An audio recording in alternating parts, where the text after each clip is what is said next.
Hey everyone, welcome to the 231st episode of Just Shoot It, a podcast about filmmaking, screenwriting, and directing. This episode is brought to you by patrons Mickey Dwyer, Matt Mendoza, and David Redman. I'm Oren Kaplan. And I'm Matt Enlow. Today we've got the director Dean Parisot on. You'll know him from famous works such as Bill and Ted 3, Face the Music, out on VOD now, along with Galaxy Quest and Northern Exposure, Good Girls. He's done a ton of television in addition to his great work as a filmmaker. We jump in and talk to him about his early beginnings, like early successes he had as a filmmaker, playing for the festival route, winning some pretty big awards, including the biggest kind of all time, the Big O. The Oren Mr. Kaplan, Oscar. congratulations. Yep, a firm handshake from Oren Kaplan is the best award one can receive. I hope to get one this year. We'll see. But yeah, Dean is on to talk to us about making Bill and Ted 3, which is a pretty exciting movie. I really loved Bill and Ted Bogus Journey in particular. I genuinely treasured and revisited relatively recently, and it's even better than I remember. But I did read a great New York Times article about where some Gen Xers interviewed two Gen Zers who had no idea who Bill and Ted were and are, smart with it people. And they try to unravel, like, is it that this is nostalgia that makes this appealing to people? Or is there something more enduring about these characters? And I think it's kind of somewhere in between. I think there's hard jokes that, about teenagers basically, or about middle age in this case, that like work no matter what. Yeah, and they all know who Keanu Reeves is. Some of them didn't, bro. Oh, well, they're not with it. I mean, they don't know who John Wick is. Come on. Yeah. Well, basically, when John Wick was kind of coming around, that's when they realized it. It's always surprising to me. There were things that you think are just part of culture that like young people don't understand or just haven't been exposed to yet. Like I remember very clearly when my cousin, who was a little bit older than me, didn't know who John Wayne was. I was like, what are you talking about? Well, John Wayne. Sure, not John that's Wick. Embarrassing. One time, I remember I had pitched, someone in the writer's room had pitched a Weekend at Bernie's joke that I loved. I thought it was so funny. And the host, who, was younger, a member of Gen Z, was like, I don't get that joke. Maybe that's for old people, is what he said. Nearly that crassly. And I was like, motherfucker, Weekend at Bernie's came out before I was born, and I know what it is. Like, I think there's a certain expectation of just cultural awareness. Look, you get plenty of passes, but just because you haven't seen E.T. doesn't mean that it's okay for you not to know who E.T. is. Do you know what I mean? Yeah, and I think of Bill and Ted. You know about the Bill Talks? They were like taking place across from venues that were hosting TED Talks. I feel like even it's kind of built into our vernacular that Bill and Ted go together. But yeah, some people, I guess, don't know Bill and Ted. But Dean Parisot knows Bill and Ted, and Ed Solomon, who wrote and produced the Bill and Ted films and got Dean to direct this film. He has been on Twitter liking tutorials from one of my favorite guys on Twitter, Action Movie Dad, who made a tutorial of how to make your own version of the Bill and Ted time-traveling phone booth in After Effects. It's quite good. And him and Seth Worley and all these like VFX guys are tweeting with Ed Solomon of Bill and Ted's, and I feel like all my worlds are crashing together. That's pretty good. Did you read, he had a great New Yorker article that's just a transcript of him trolling someone on Facebook who was trying to phish his passwords. Ed Solomon? Mm-hmm. Yeah, it's quite good. Oh, no, I did not know that. Yeah, so we'll link to that as well, but it's a New Yorker. It's just a transcript. He's like, hey, this really literally happened. And the guy is trying to get him to like friend this other person so that he can quote unquote get like some government stimulus money basically. And Ed Solomon is just asking him about like his sex life and like the rash that he has. And it kind of unravels from there. This is the talk of antibiotics. It's great. It's really wonderful. So that's cool. Well, talking to Dean was really fun. He came up in a time that is different than our time now, and we talk a lot about that and how it's a little hard to replicate what he did. I think when he was starting out in film, the barrier of entry was still like, how do you get your hands on the camera and the film and the money to get it exposed and all that stuff? And there just weren't a ton of people around that could direct things. And so there was a little bit more of like being in the right place at the right time back then. Yeah, he talks about having to basically jump in to the deep end, with very little experience and without having logged a ton of hours, and how that in a strange way was a extra big challenge for him, and that he actually would have preferred to put in a few more reps before going big time into Hollywood. Yeah. And one of my favorite parts of this interview was when I dropped the big bomb on him at the very end and let him know that I actually met my wife at his house while he wasn't there. For details on that strange and personal story, stay tuned to the very end. But there's tons of great tidbits along the way, not only about the way things have changed, but also the way in which you can take Dean's approach to a franchise and to beloved characters and how that translates to work in television or adapting any sort of pre-existing IP, which is kind of the name of the game now. Yeah. Well, before we talk to Dean, I just wanted to remind people that we have a Patreon page. It's patreon.com/justshootitpod. It's been getting some love lately. I mean, it's always been getting love, but there's been a little uptick in the Patreon market lately, which has been really cool, and we really appreciate it, and we're so excited, and we just had It's probably because I sent all of the stickers out. Yeah. That's probably what we're finally actually delivering on something we promised, which is very rare for us. But we also had that live YouTube event, Office Hours, last week, and we had the patrons were able to sign up first, so maybe that was part of it, but we really appreciate it. Patreon really is, obviously Matt and I don't make anything from making this podcast aside from having fun and getting to meet a lot of really cool people and getting to interact with other filmmakers. But the Patreon kind of helps us pay for, server fees, editing fees, website fees, all those fees that we are paying for. So if you want to give us $1, $2, $10, we will appreciate it. We'll send you a sticker at what, $4? Well, I think $1 is the minimum. Okay. The sticker. But yeah, I'm sending stickers to everybody. I mean, the stickers are pretty cool. Like, if you're on set and you have a Just Shoot It sticker, people know that you know what you're talking about. Mm-hmm. At least if I saw someone that had that sticker, I would know that. You'd be like, whoa. I would be like, whoa. Hey, I'm Oren. And they'd be like, oh, yes, someone sold me this camera. It had the sticker on it. I don't know who you are. But also at $10. And you're like, here's some Gugon, sir. Yeah, we will send you a Just Shoot It hat, which, the market value of that hat plus postage is actually above $10, so it's a steal. Kind of twice as much, really, depending on where you live. It costs you more money to not be a $10 patron. Yeah, you are throwing money away. Yes. Anyhow, all right. We apologize for this very long Patreon plug, but we love it. At the very least, it lets us know that people care about the podcast and that they're getting something out of it, and we love that. And even if you can't give to the Patreon, if you want to email us at justshootitpod@gmail.com or interact with us in any way, we love it. Especially writing an iTunes review. It's been kind of a while since we've had an iTunes review, and that is the other way that you really help the show grow. So if you don't have enough disposable income to contribute, head on over to iTunes and drop us a review. With that said, let's get into our interview. With no fees or minimums on checking and savings accounts, banking with Capital One is like the easiest decision in the history of decisions. Kind of like choosing Charles Barkley in a pickup game. We'll take Barkley. Ha! First pick. Sorry, kids. Yep, even easier than that. And with our top-rated app, you can bank anytime, anywhere, making Capital One an even easier decision. Okay, here's the plan. Pass me the ball every time. This is banking reimagined. What's in your wallet? New consumer accounts only. Approval required. Terms apply. Capital One N.A. member FDIC. Have a BLT the Carl's Jr. way for just $2.99 with charbroiled beef, creamy ranch, and more beef. The new BLT Ranch Double Cheeseburger for just $2.99. Part of charbroiled double deals at Carl's Jr. Feed your happy. Offer valid for limited time at participating Carl's Jr. restaurants. Price and participation may vary. Tax not included. I think, as we were saying before we hopped on the recording here, all of our listeners at home are just dying to know, how do I become Dean? That's the basic question. How do I get his job? I want to, I grew up loving Bill and Ted's. I want to make entertaining, fun studio features and TV. So if you could just get in 2 sentences or less, how do you become Dean Parisot? Well, first, if you've got a heavy rock in your house someplace, and you take it like this and you hit yourself really hard in the head, you might, if you're lucky, reach the level of intelligence necessary to provide a career, especially in this business. It's an interesting place, Hollywood. Yeah, we imagine that you would say something along the lines of step 1, win an Oscar. Step 2, career.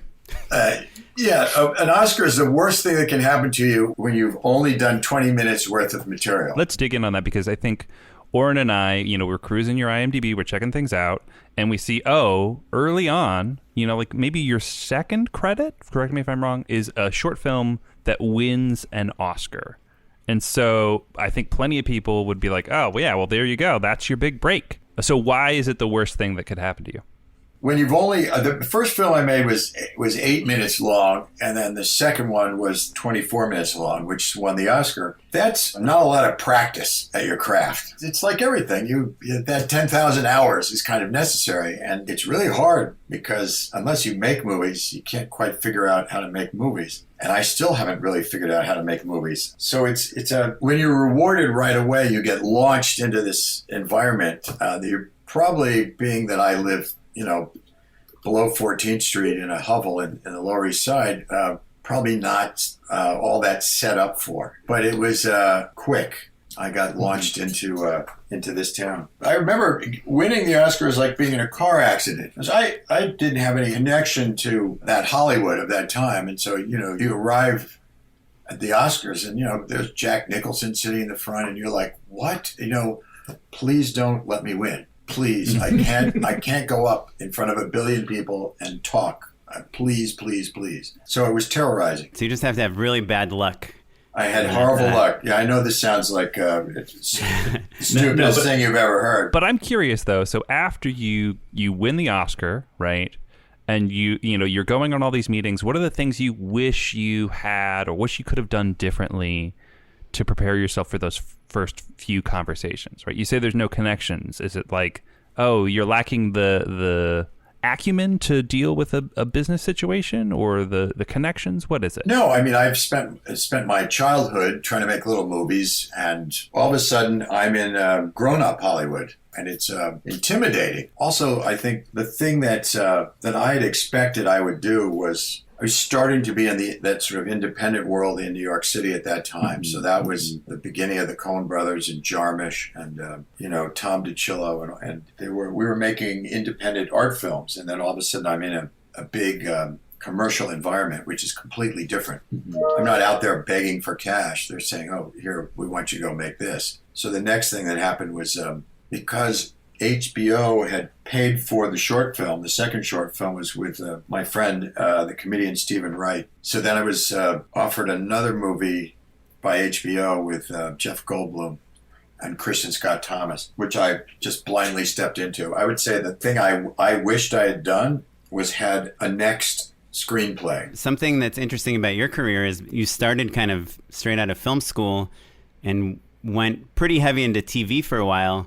I think a lot of other filmmakers we see, especially kind of more like nowadays, they have a unique voice that has been discovered at Sundance or something, and then they ultimately end up at TV. I'm a complete failure at that because the first short I made ended up in Sundance, and it ended up in over 2,500 theaters and ended up in almost every major film festival. And the second one won an Academy Award.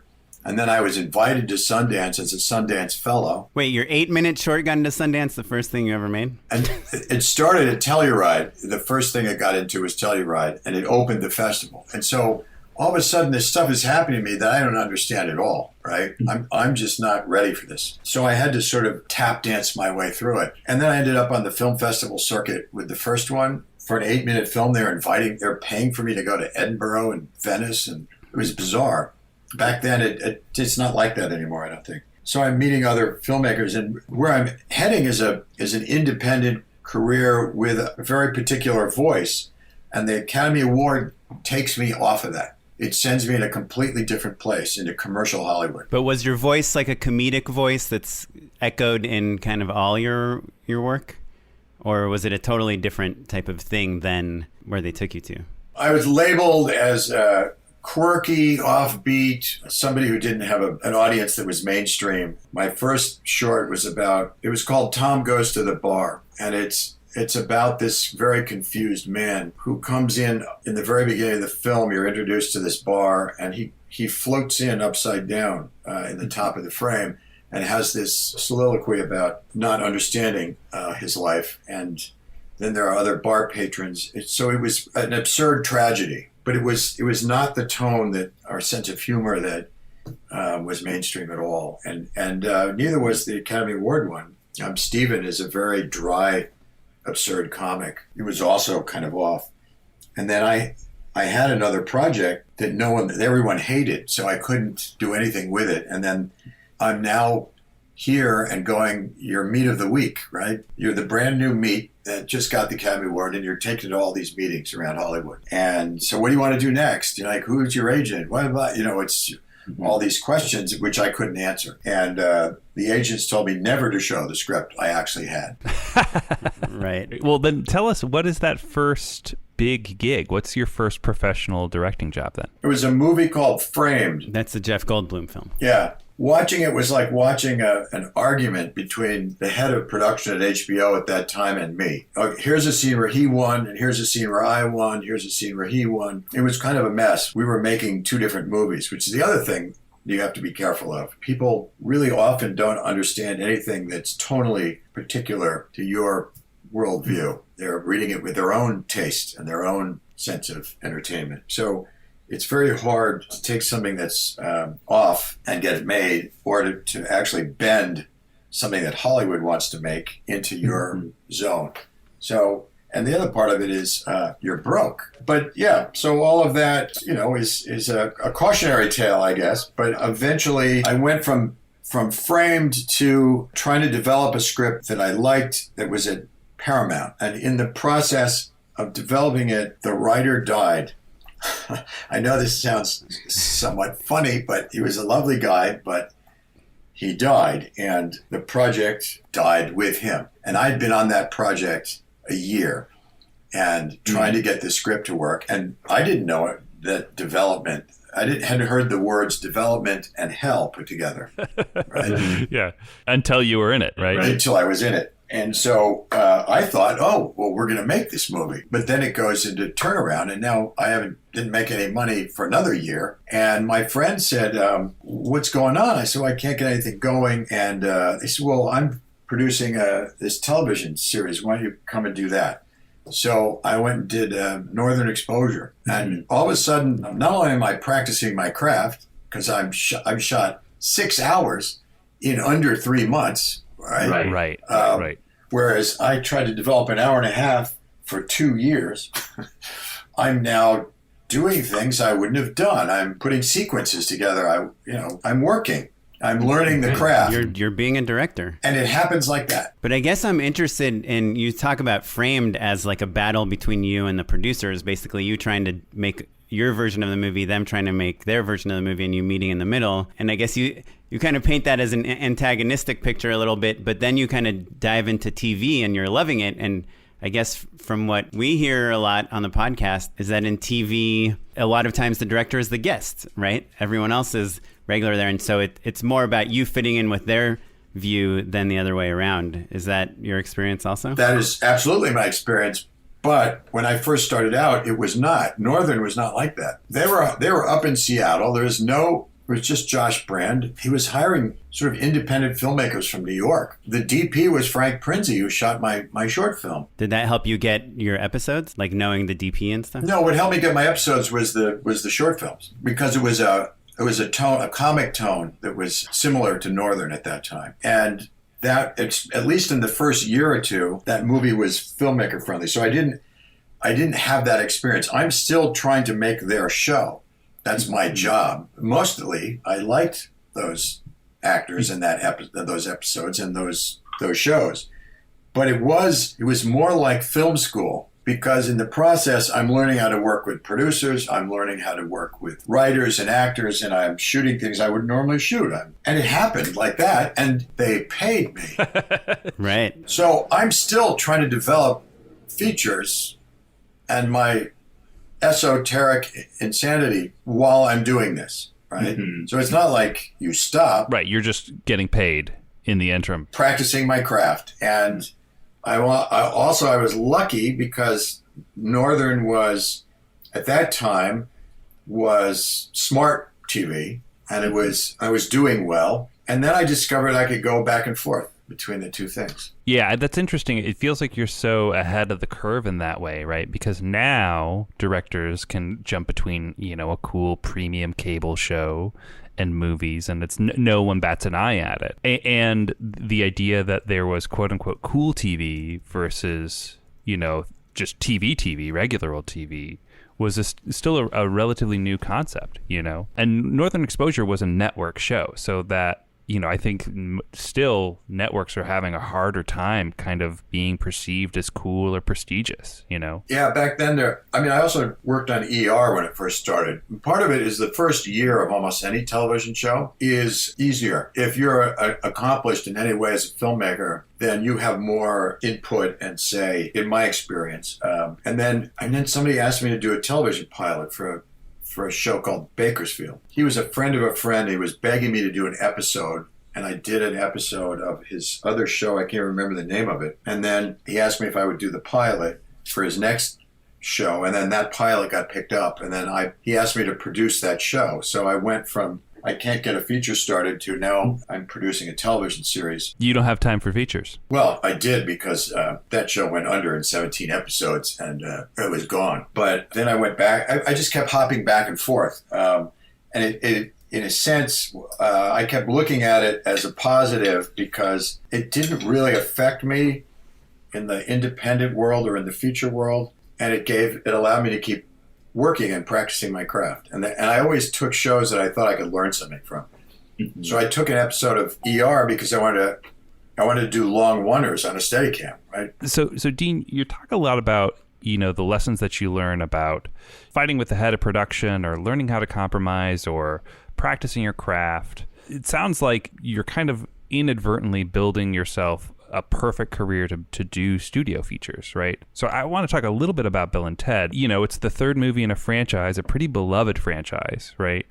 And so I think that, one can imagine that there's a lot of weird challenges that come to a beloved franchise, right? Like, how do you take care of these characters that people love and, remember from their childhood and all of that stuff, but still do something new and fresh and fun and cool? And that's kind of the question that we're all faced with, franchise or no, as filmmakers. Like, how do you do something that's entertaining and familiar enough that people want to watch it, but also has its own POV and something to say and something that's fresh? All of this is assuming that I've succeeded at that, and thank you very much for making that assumption. But it is daunting. I mean, I met Ed Solomon doing Bakersfield, which is the first television show that I did a pilot for. Ed was writing a comedy and was trying to direct. And that was before the first Bill and Ted's, right? That was before the first Bill and Ted came out. They had made it. The first Bill and Ted it didn't get released for a while. And in a sense, television is part of that job very often back then anyway, less now that it's less episodic, was trying to hold on to these characters and their story and walking into something that's already going.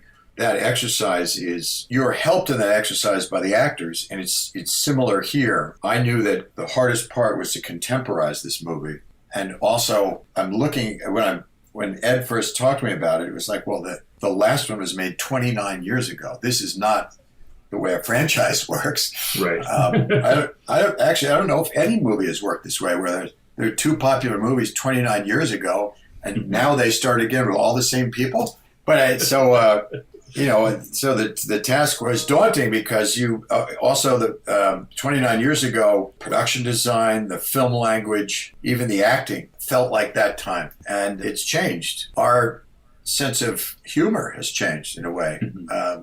This audience is, which I like because it finally felt like what I liked. This audience is much more used to reveling in absurdity and irony and a darker, more tragic kind of humor. Which is what I've always loved. Right. It's like super meta and self-aware, right? In a way that maybe comedies weren't 25 years ago. Yeah. And also, even when it's not meta, that it's played in a grounded way, right? In as real a way as you can. The essence of Bill and Ted needed to stay the same because they've been best friends their whole lives, right? Mm-hmm. Since they were teenagers. And that's the one thing that doesn't change with them. Unlike any normal 3-act structure where you're going to put obstacles between that friendship or that love story, whatever it is. You can't do that with Bill and Ted. They're like this forever. which is what's so endearing and great about them. The thing that made me laugh the most, and where I really went, okay, this is working great. We did this scene where they're in a couples therapy, and Keanu gets up to run out of the room, and Alex follows him, right? So in a normal situation, Keanu would run out the door and Alex would follow him. But instead, Keanu stops and opens the door so Alex can run through. Because Ted is always thinking about Bill, and Bill's always thinking about Ted. And they're like one single-celled animal in that way. Right. And that's kind of the central core of this film, right? Like, is a little bit about them learning to be individuals. Yeah. A little bit, but also, they're middle-aged, so they still have the weight of whatever that is. We all define what we're going to be when we're teenagers, and then we reach our 40s, we're like, oh, what happened, right? That's not what I expected. I was going to be, I was going to make The Godfather. Right. Or be a rock star. Yeah, and then that damn Francis Ford took it. Yeah, that's what they're facing. So it's a little bit different. And also, we try to make a more grounded universe. Visual effects have changed. Oh, yeah. That movie is nonstop visual effects. No, there's less than 300 visual effects in that movie. Really? Wait, sorry. Just to clarify, are you saying in Face the Music or in the original? In Face the Music. Wow. 300 shots? That's wild. We had no money. We had to shoot this in 37 days. You shot in 37 days? Yeah. That's crazy. Well, can we actually back up? Because I'm curious about... So you directed all these kind of classic films. Like you did Home Fries and you did Galaxy Quest and you did Red 2. You did all these movies. When you go to do Bill and Ted, and obviously you have a relationship with Ed Solomon, like one of the writer-producers on the film, do you still have to fight for this job? Or do they just call you up and they're like, Dean, we got a film. You wanna do this? What are you doing next week? There's no fighting for a job that doesn't exist. This movie had no money and no studio and no nothing. But it had Keanu's backing, right? Like, I feel like there were rumors that people wanted this movie to exist, right? Fans wanted this movie to exist. We set it up a couple of different places where it failed, where we went into turnaround. I was attached to it for 7 years. Ed, oh, really? Yeah. And Ed, 7 years now, 2012, 2011, I can't remember. Ed was on it and Chris were on it for 11 years with Keanu and Alex trying to set it up. Ed and Chris wrote it, some would say foolishly, completely on spec. They wanted to see this story continue. There was no studio, and in fact, it was encumbered because MGM owned most of it, but then Canal Plus owned some of it, right? So this was, the odds of it being made were very low, and yet they did it anyway. And then they couldn't get it going, so then Ed said, we got to get a director, because wherever they went, they said, you need a director on board. So I attached myself. I was asked by them to attach myself. So I didn't have to work at all. I would just have to say, do you want to do this or not? Which means spending a lot of time for free when you could be doing other things, working hard to get this thing going, which I was happy to do. And everybody else was happy to do. Yeah, I love that it's almost like the Hollywood, like the big Hollywood version of just shooting it, right? Like it's something where I think maybe, in your indie days, you just feel like, I'm going to get a camera together, we're going to set a date and we're going to go shoot something, right? This is like the big budget version of that. It's like, okay, we'll just write the script, we'll attach all of the people and we'll take it around town until someone says yes. And even if it takes, it sounds like years and years to make it happen. Can you talk to us a little bit more about the actual work of getting it made, right? You were saying I did a lot of work for free. What does that literally entail? You've got a script, you've got the stars. Is it taking meetings? Is it schmoozing people? What is it? Like, are you making lookbooks and getting people excited about, like, imagine this, picture this, all that stuff? Yeah. It's not huge amounts of work until it becomes huge amounts of work. So when it first starts out, it's, okay, you're going to meetings and you're selling the movie, what you're going to make, right? So you're in a room talking about what it's going to be. And do you have, like, Keanu and Alex, like, standing behind you doing sound effects, that whole thing? Playing electric guitar? The first time we went to a meeting, they did the voices for the first time, and it kind of changed the meeting. But no, it's a domestic comedy. It's not a theatrical domestic comedy. It's the worst thing that you can monetize because it's risky. It's not a Marvel movie that plays all around the world. Very often, comedy is looked at as very particular to a culture. And so the surprise of this, I think, is that it actually, now they're finding that it actually, they didn't expect it, I think. I mean, and there are movie stars in the movie, right? Which yeah, but you'd be surprised. I mean, you can, if you walked in and said, you know, I want to do a movie about cage wrestling with sharks and Keanu's in it, you'd be right there, right? But if you come in with a comedy, it doesn't matter. I mean, I've done this for years. It's very hard, even if you have a big movie star sometimes, if they're not in the genre that has made them money for years, if you're taking them out of their genre, it's difficult. And, you know, Keanu, that was a long time ago. That was 29 years ago. Keanu, when people think of Keanu, they think much more about The Matrix or John Wick or something than Bill and Ted. Yeah. But he has kind of become like one of those actors that plays themselves in other movies and kind of makes fun of himself. He is brilliantly, slyly funny as shit because he knows how to totally commit to a ludicrous character. I mean, commit 100% to the stupidity or the ridiculousness of that person and play it like it means more to him than anything else. And his timing is brilliant. His comedy timing is brilliant. So is Alex. The two of them are so funny and they're so talented. Really, I didn't do anything. I just watched. Talk a little bit more. So the commitment, right, I think is to playing something sincerely, right? There's no irony. There's nothing's tongue in cheek about Bill and Ted, right? Which is, I think, maybe the secret sauce for why it's lasted, you know? Tell us a little bit more about, because that seems to be a theme for you, right? Like a commitment to an absurd idea, even it sounds like from the beginning of your career. What draws you to that, and what are some tangible ways in which you kind of keep things from veering into something that feels broad or false? Well, it's the most difficult thing because those broad moments, especially on a set, the crew will clap and laugh for, right? Right. And then you think, oh man, we've got a hit on our hands, right? And you see it in dailies and you go, oh my God, this is just corny and obvious and over the top. It's hard. I kept getting accused by Tim Allen when we were making Galaxy Quest of making a drama. To me, it's about commitment to a real, grounded character that you believe in, no matter how stupid or ridiculous. And the more committed you are, to me, the funnier it is because it's more like real life. It also, it's very hard, I think, to trust that. Especially for studios, especially for screenings. But I think if you've got I'm attracted to character. And so if you have a terrific character story that happens to be funny, I think that's, to me, that sustains itself and has stands the test of time more than something that's parody or something that's joke-based, because you start to lose the attachment to it. If you really... But if you're invested in a character, in them solving something for themselves, and you know they're bad at it, then it's going to be a disaster.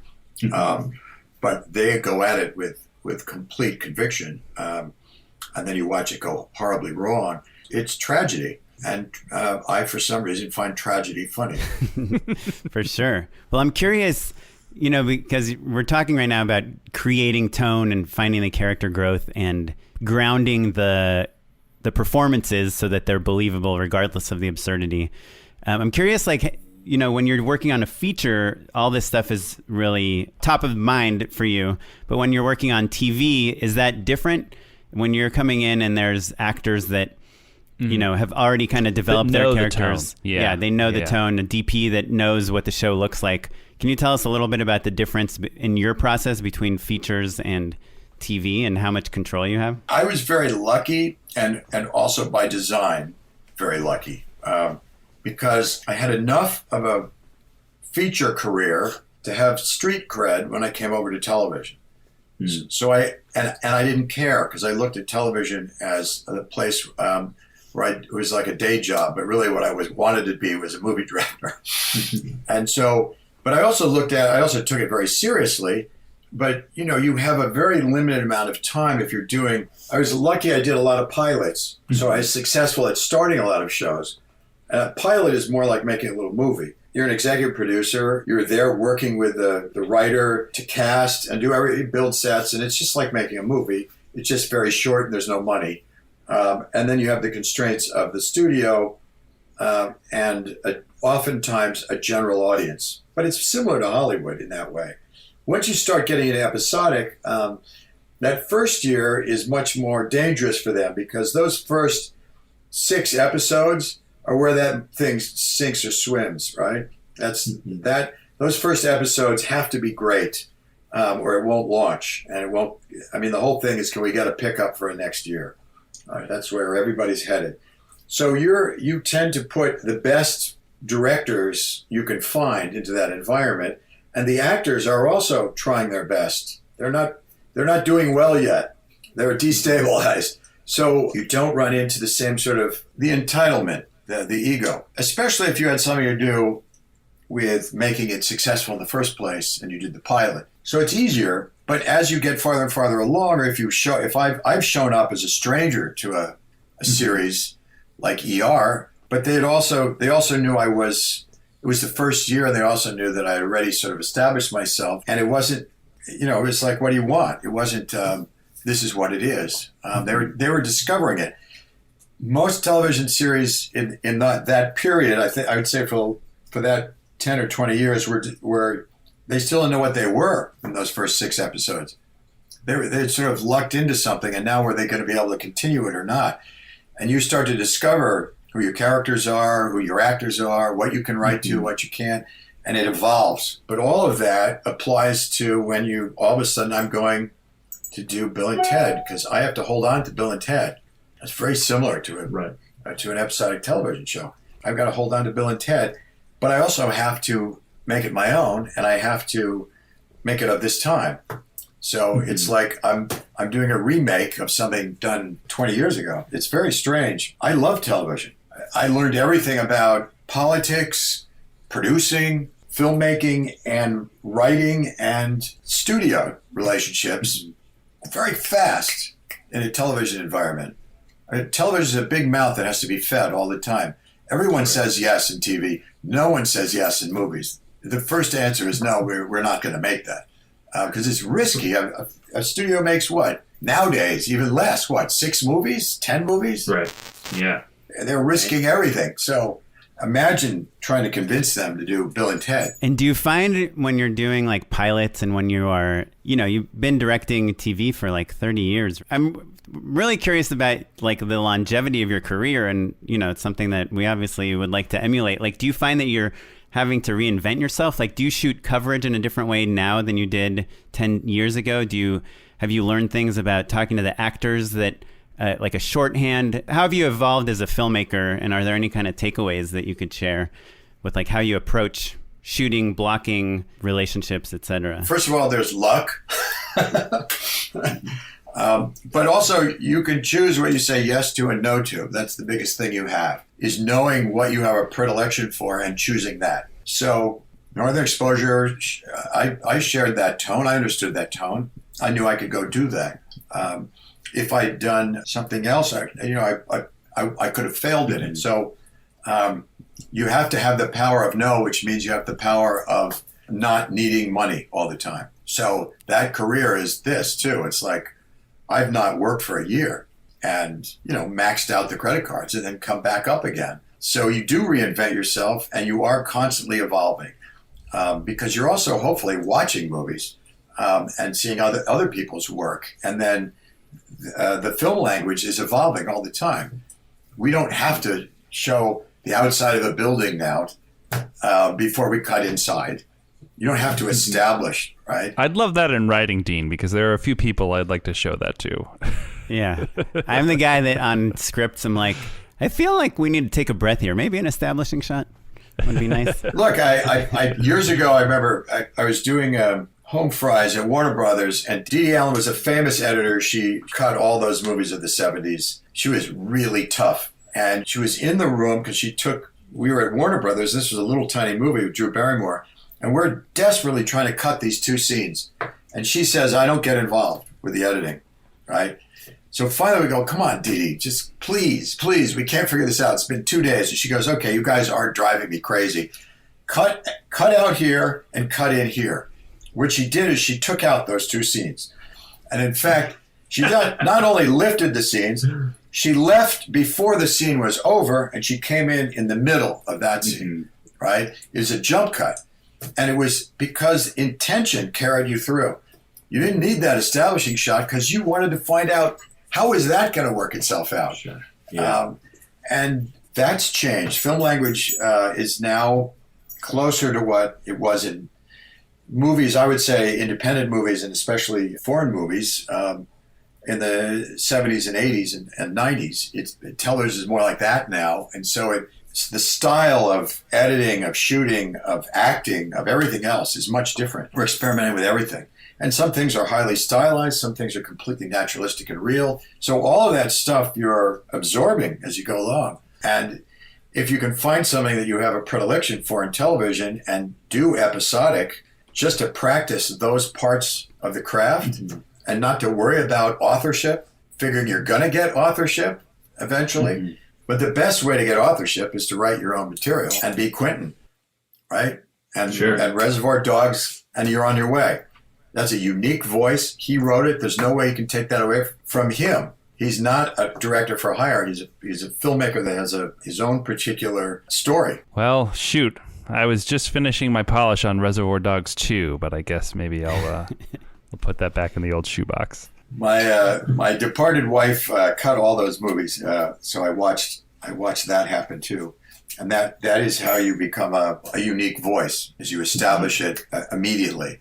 Because the next level of that is, you couldn't establish that immediately, and that's what happens to most people. So now you're eking it out. You're trying to get things that are your voice as you go. A baby step in the right direction. Yeah, that's great advice. Yeah, and I feel like you see a lot of directors like you, like Jay Roach, like Adam McKay, people that you kind of know them in the beginning of their career as very adaptable, but like the more they make things, the more you kind of see their voice and them pushing in various directions and being like real journeymen with voices, which is, it's fun to see. I think, just because you start as a journeyman, we all have to survive. And also, it's not to say if you can't take something from what you're doing, if you can't learn something or be involved in something that opens your mind somehow, then I would say that's just not worth it, which is why the value of saying no to something that you just have no predilection for. Well, in 2020, do you have any advice for new filmmakers trying to make it now, like if trying to get into TV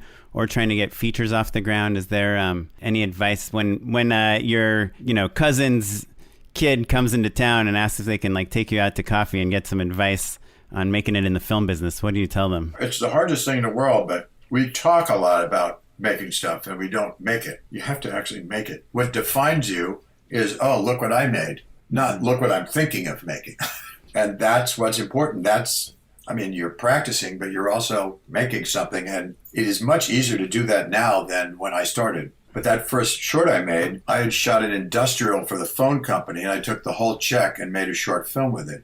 We were all trying to make movies, but it was very expensive back then. It was 35 millimeter and it was a different thing. You can actually make a movie right now. I'm looking at them all the time. Do you think with that lower barrier of entry, the competition has just become way harder in terms of just doing something original or having your voice stick out? What it always did, which is it's weeding out the people that aren't any good at it. Sometimes people survive longer than they should. Maybe I have. But Well, I love it when filmmakers give the advice of just shooting it. Just shoot it. It's a good idea for a podcast. Just do it. Well, how'd you guys come up with a podcast, right? You just started doing it. Sure. Yeah. That's true. Just Record It was the original name. Yeah, we were like... Once we started it. Just podcast it. Yeah, we did a lot of focus groups, but we got there eventually. Yeah. Well, Dean, this has been excellent. Can you stick around and endorse with us real quick? Unpaid endorsements. So in researching for this episode, I did get a chance to watch on Amazon Prime Never Surrender, which is the Galaxy Quest fan documentary, which is great. But I also really it reminded me of the original fan sci-fi documentary, Trekkies, back in the 90s. I loved so much. And there's also a sequel, Trekkies 2. Those movies really inspired me and defined me, and like I've always had a interest in subcultures, and so those movies did a really smart and humane and fun way at looking at a group of people through the lens of just loving something intensely. I saw Trekkies before making Galaxy Quest. Oh, did that come out before Galaxy Quest? Yeah, no, that was wonderful. There's a woman who was called the Commander who was on on a jury. Yeah, she would wear her Starfleet uniform. Yeah. Full uniform and a communicator. Yeah, so good. Yeah, I mean, there's the people that got their ears surgically changed, right, to be like elven or something. Yeah. No, it's incredible. I mean, I hadn't looked at Galaxy Quest for 20 years, and I had a screening recently, and they turned the lights on, and I hadn't been in the room. They bring us up on stage, and the first 4 rows are people dressed as Thermians and alien costume, and then they won't break character. They're talking in those voices, and clearly did not understand the irony of that. But they were called the Thermians from Utah. I think they're in that documentary. They're in the documentary, yeah. Yeah, they came down on a bus from Utah, and they are the most dedicated fans. And it's it's the sweetest thing in the world, actually. They love living in that environment. The thing I love about fan documentaries is that it also oftentimes, if it's done right, makes it clear that fans are in on the joke. They're having fun. They know it's weird. That's why they're doing it. There's nothing lost on them in terms of how strange this is. I guess, to varying degrees for sure, but I think that's the hallmark of a great fan documentary. Well, yeah, part of the enjoyment is the obsessive love of the thing you're doing, right? And it's always understood that there's a level of absurdity to that, but that's the fun of it. So Trekkies 1 and 2, and also Never Surrender, which is all available on Amazon Prime. My friend Chesney made this tuna melt. It's really excellent because it was open-faced, and the cheese was it was a perfect, like, sharp cheddar, which just and I think she made the tuna from real tuna. There you go. Okay, use real tuna in your tuna melt. What do you guys think? Tuna in olive oil or tuna in water? Oh God, that's a hard one. I mean, I used to like tuna in water too, white tuna in water, right? I guess. I don't know. See, I always thought olive oil is like the flavorful tuna, and my wife, who's from the Midwest, and sometimes they're not known for their bold flavors as much as people in other places, she got hurt. She's like, my mom says, get tuna in water. And I was like, that's why all our things are so bland. You got to get tuna in olive oil. I thought this was a slam dunk for you guys to answer, and apparently it's not. You're blowing my mind, actually. I don't think I realized that you're saying that they sell it in a can in olive oil? Yeah, you can. I think get I've only tuna known in the oil water. Or tuna in water. What do you feed your cat? I don't have a cat. Yeah, you don't have one. There you go. Yeah, my cat used to love the water, love the juice. I feed my cat anything he won't throw up later. But I was going to say the Italians pack their tuna in olive oil. Oh, like sardines. Yeah, delicious. Interesting. Well, this has been very informative. Yeah, it's people love our unpaid endorsements. Yeah. Well, I've endorsed this guy before, Captain Disillusion on YouTube. He's just like the smartest, most interesting video essayist on filmmaking. And he just put out a new video yesterday called Color that's just all about color and saturation and how it affects our brains. And he's just a genius, and you should just watch all his stuff. But this video is really good, Captain Disillusion's Color. And then this is not an unpaid endorsement, but an interesting fact that I wanted to share with Dean is that I actually met my wife at your house. I met my wife at your house in 2005. You're kidding. I'm not kidding. Wait, who's your wife? I don't think you know my wife. Her name is Kara Lewis, but her best friend and also the woman who married us, who officiated our wedding, is Dina Adar or Epstein, or I'm not sure what last name you know her as. Dina's brilliant. She was really a good actor, and she was our swim teacher for our kids. Then we loved her so much we made her a nanny, which she really wasn't a nanny. She was going off on a career. And then we've stayed great friends. In fact, Bella worked on one of Dina's little movies on the camera crew. Oh, cool. And I think you even put her in Fun with Dick and Jane, right? Yeah. Yeah. So she was, I think, house sitting, and we stopped by, and that's where I met my wife. So sorry about that. Weird. Well, that must be that little plaque. I could never figure it out with those names. Yeah. That plaque came right off my teeth. Yeah. Well, awesome. But so thank you, Dean, for done, being Dean. A part of my love story. I'm glad I had so much to do with it. Dean, let me ask, where can listeners find out more about you? If they want to keep track of what you are up to, are you on social media? Do you have a website? Anything like that? I'm going to say something upsetting now. I have no social media at all. Zero. In fact, I'm actually kind of media shy. Yeah. Sure. No worries. That's how you get so much stuff done. You can still go to IMDb and look up Dean. And you can check out Bill and Ted Face the Music on VOD all over the world and movie theaters if they're open near you. Drive-ins, right? It's drive-ins in the States, I think, but there might be movie theaters, I don't know, in Europe. Well, Dean, this was a treat. Thanks so much. Thank you, guys. It was fun. Now I do have something to watch, which is your podcast. Oh, there you go. That wraps up our episode with Dean Parisot, director of Bill and Ted 3, Face the Music. Available for VOD, iTunes, Amazon, all that stuff. Check it out. It's pretty fun. You can check out all the things that we talked about at justshootitpod.com, and across all social media we'll be posting about the show and reminding you of things, and even having a couple conversations across social media at Just Shoot It Pod. I'm at Mr. Matt Enlow. And I'm at O Kaplan on Instagram. I'm at Smitey Pyleg on Twitter. And if you have any questions or thoughts or comments about anything you saw today, let us know what you think about Bill and Ted. Let us know what you think about us. Let us know what your dying questions are. Voicemails. Oh, yeah, voicemails. 1-2626-SHOOT-1. Operators are standing by. We'd love to air your question on the show. We want to hear your voices. Yeah, so thanks. This episode was edited by Sarah Weirda. Our webmaster is Ewan Williams. Our new social media manager is Derek Aiello. And the music you're listening to is from the Free Music Archive and the artist Jahzzar. So rate us on iTunes, like us on Facebook, subscribe to us on Snapchat, and we'll catch you next time. We're actually not on Snapchat. That is the one social media. Tick our talk, and we'll... Okay, second, there's two. Yeah, all the old people social media we're on. Okay. So I'll see you on LiveJournal, everyone. Bye.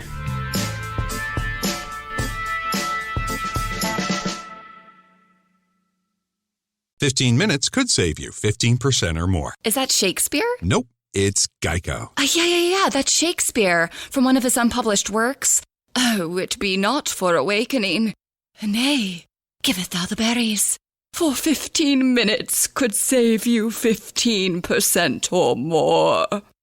No, it's from Geico, because they help save people money. Well, I hate to break it to you, but Geico got it from Shakespeare. Geico. 15 minutes could save you 15% or more.